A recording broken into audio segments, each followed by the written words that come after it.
Dear friends, welcome to this week's virtual drasha. This week we have the incredible privilege of Parshas Vayechi and Emirat Hashem, complete, Sefer Bereshis. And the Parsha is filled with so many incredible and beautiful exchanges. Remember, just last week's Parsha, the family of Yaakov Avinu was finally reunited after more than 2 decades of separation. Yaakov Avinu has the privilege to live out his final years surrounded by his entire mishpacha. The brothers reestablish a sense of brotherly love and harmony. And the parsha also contains a number of dramatic conversations between Yaakov and Yosef. It starts first when Yaakov Avinu tells Yosef, I'm going to die soon, and when I die, I want you to bury me in Eretz Canaan. And even though, again, in Marsa Machpelah, in the city of Hebron, even though I buried your mother by the side of the road, I'm asking you to take me back to our ancestral family plot. And then right after that, the Torah records a very strange exchange. The Torah says, this is in Parak Memches Pasuk Ches, chapter 48, verse 9. Vayar Yosef es bnei Yosef, Vayar Yisrael es bnei Yosef, Vayomer mi'ela. Yaakov Avinu saw the sons of Yosef, and he said, who are these kids? Who are these kids? Vayomer Yosef al Aviv, Yosef said to his sons, Banayim, these are my sons, Asher nasan li Elokim bazeh, that Hashem has given me in this, Vayomar, Kachem na'elai va'avarchem. Yaakov Avinu says, okay, bring them to me and I will bless them. And the psukim are incredibly strange. What do you mean that Yaakov is asking Yosef, who are these boys, who are Menashe and Ephraim, your sons? Remember, the parasha began, Yaakov has been living in Mitzrayim for 17 years. He knows his grandsons well. Chazal go into great lengths to teach us the beautiful relationship that existed between Yaakov and the sons of Yosef and Yaakov's grandsons, Menashe and Ephraim. Again, of course, you know the story, the dramatic story later on, where he switches his hands and essentially says that Ephraim, the younger one, is going to become greater than Menashe. What do you mean, Me'ela? Who are they? How could he be asking who his grandsons are when he knows exactly who they are? And Rashi HaKadosh says something very interesting. Rashi says that Me'ela was going on something different. Rashi says, Yaakov Avinu was getting ready to bless his grandsons. And suddenly, Nistalka Mimena Shechina. Ultimately, the Shechina removed, the divine presence removed itself from Yaakov Avinu to the point that Yaakov Avinu was unable to convey a bracha. Why? What happened? So according to Rashi, something amazing happened. That Yaakov Avinu saw prophetically that Menashe and Ephraim would have some less than pious descendants. Rashi says, Lefisha asad Yeravam va'achav lates me'Ephraim. Ephraim would have descendants by the name of Yeravam and Achav, who again were kings over Malchus Yisrael, but unfortunately, again, individuals who did not follow the ways of Hashem and introduced much corruption and idolatry.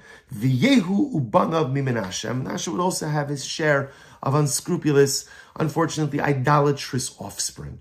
So Yaakov Avinu is getting ready to bless his grandsons, and then he sees that they're going to have this less than pious progeny, and suddenly again he can't bless them.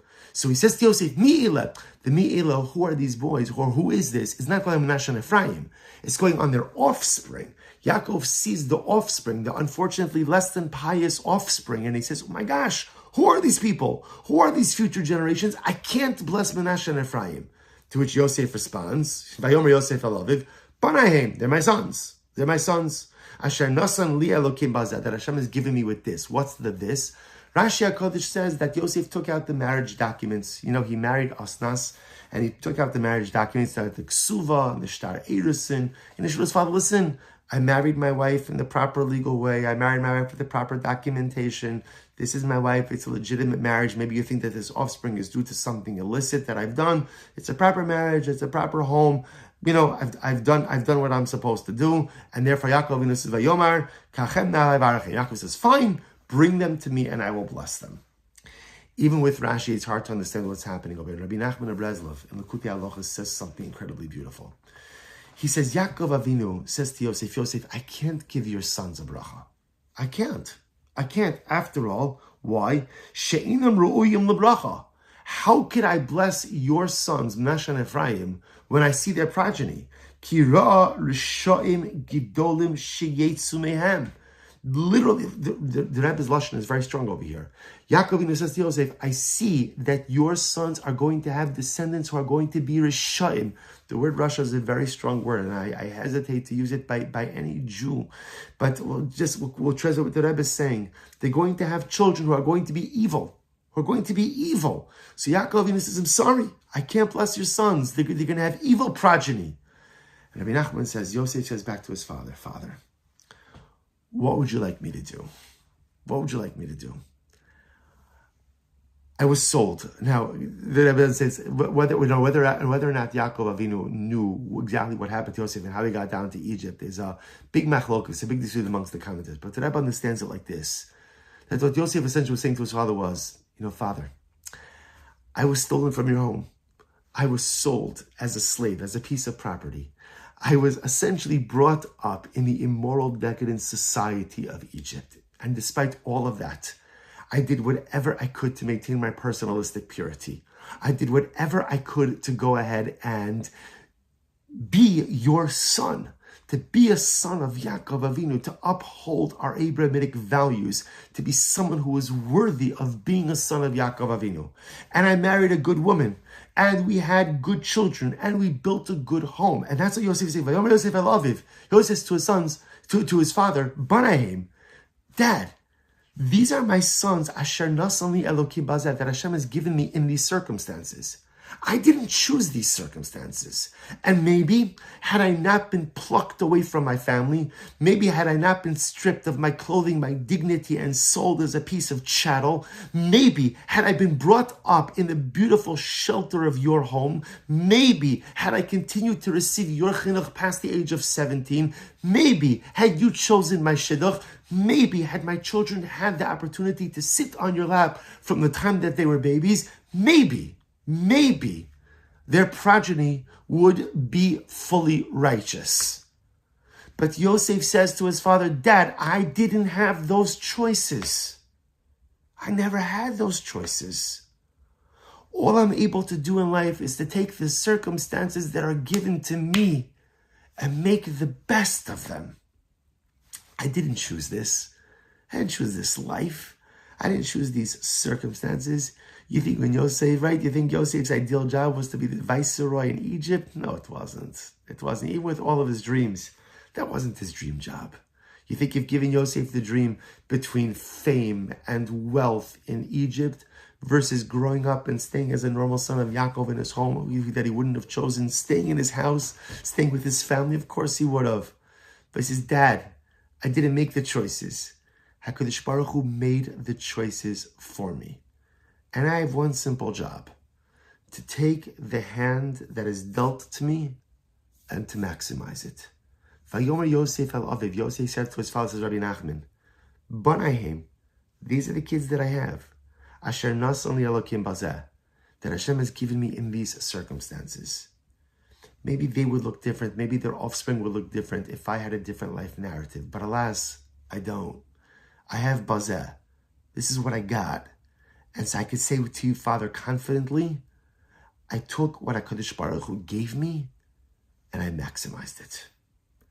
Father, I tried my best. Yaakov Avinu hears it, says Rabbi Nachman, and he says, Vayomar, kachem na'elai va'avarachem. You're right. My son, you're right. You did your best. And your best is beautiful. And your best is incredible. And you maximized your bazeh, your circumstances. I can't ask any more of you. HaKadosh Baruch Hu can't ask any more of you. Bring me your sons and I will bless them. And Rabbi Nachman teaches us such a profound lesson. It's really two lessons.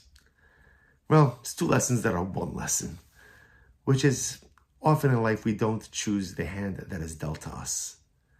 But all that HaKadosh Baruch Hu asks of us is to try our best. That's all. Just try your best. We erroneously think that sometimes we're held to like an expectation of perfection.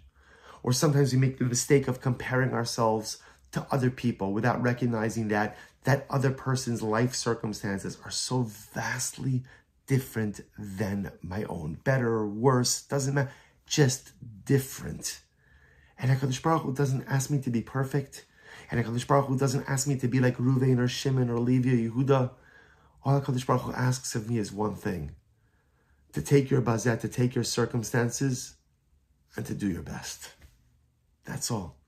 HaKadosh Baruch Hu places all of us in that bazeh, in those circumstances that He chooses for us. In those circumstances that He visits upon us. And the Ribbon Shalom never asks us for perfection, never asks us for anything that is beyond reach. Just asks us to try our best. Yaakov doesn't want to give a bracha because he feels that his grandsons have not lived up, or Yosef maybe has not lived up to some elevated, heightened, almost pedestal-like expectation. And then Yosef the son, has to teach his father an important lesson. HaKadosh Baruch Hu doesn't need me to put myself up on a pedestal. He just needs me to take the bazeh circumstances, the circumstances I've been given, and to try my best. Yaakov hears this and he says to his son, you're right. Bring them to me and I will bless them. And Rabbi Nachman says, do you want to know where blessing comes from in life? True blessing comes from when HaKadosh Baruch Hu sees that we're trying our best. Now you have to be honest, because sometimes I say I'm trying my best, but I'm not.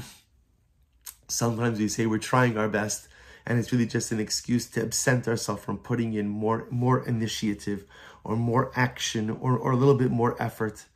But Chavra, is this not the most beautiful thing in the world? The Ribono Shel Olam does not ask me to be perfect.